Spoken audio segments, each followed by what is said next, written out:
All right, let's talk about something called hidden hunger. Now, what is that?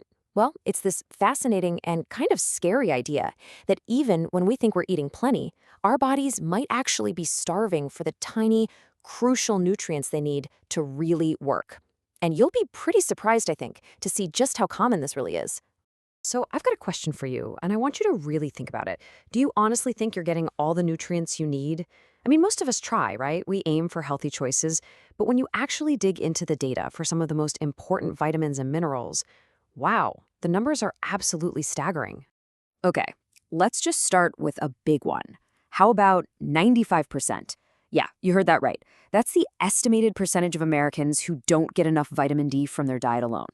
I mean, just pause and think about that for a second. That's basically everyone. And look, it doesn't stop with vitamin D. Not even close. Let's look at vitamin E. For that one, it's 84% of the population falling short of what they need every day.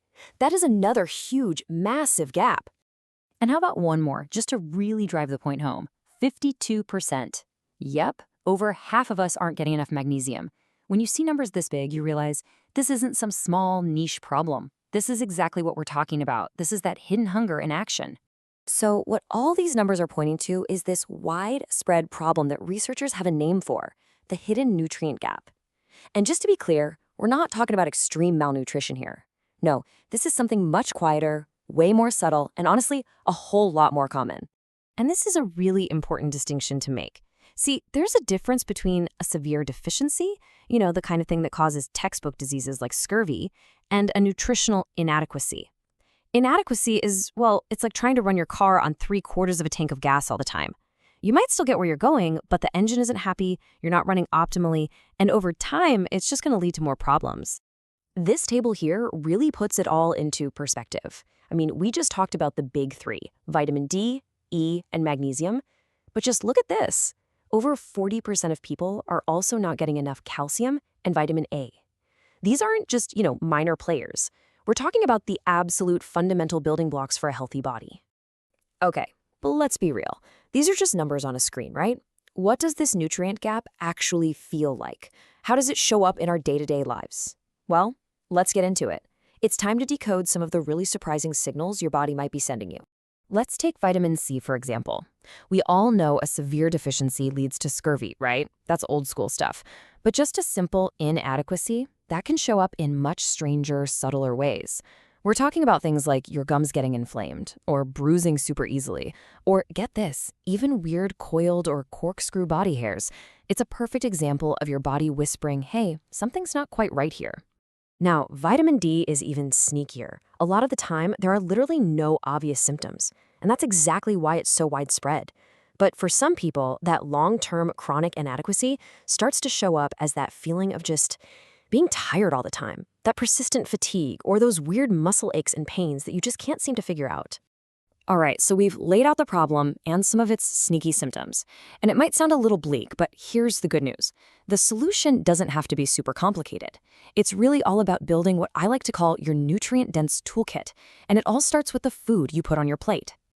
So first up in our toolkit, let's head to the sea. There's a reason seafood is so incredible for us. The ocean is basically a giant concentrator of some of the most vital nutrients on Earth. Many of the exact ones we're often missing. It really is a powerhouse. You've got the classics, of course, like salmon. It's popular for a reason. It's just packed with those amazing omega-3s that your brain and heart absolutely love. But you know who the real unsung hero is? The humble sardine. Seriously. Because you eat the whole little fish, bones and all, you get this incredible package of nutrients, including calcium and vitamin D. They're like a multivitamin from the sea.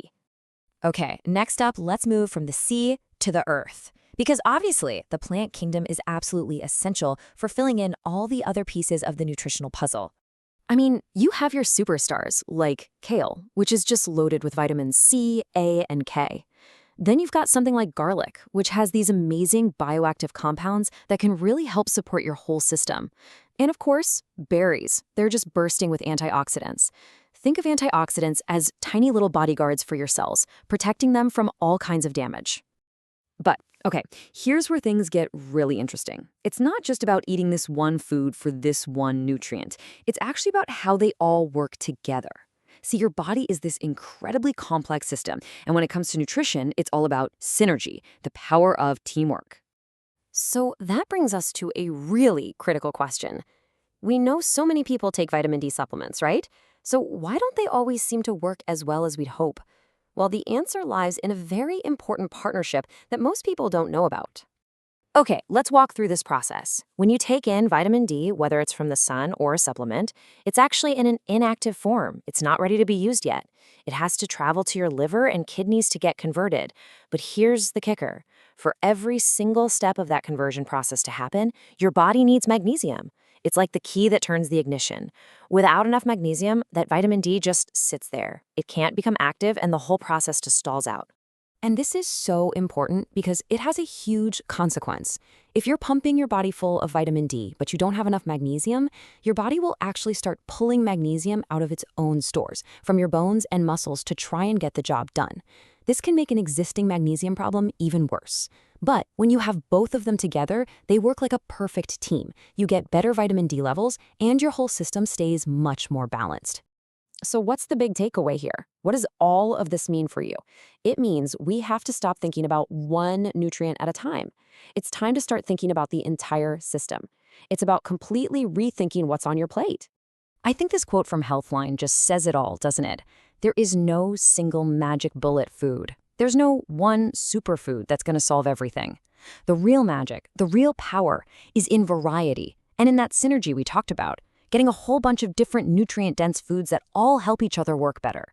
And that really leaves us with one final big question for you to think about. When it comes to your own health, are you just chasing symptoms, or are you ready to take a step back and focus on feeding the entire interconnected system?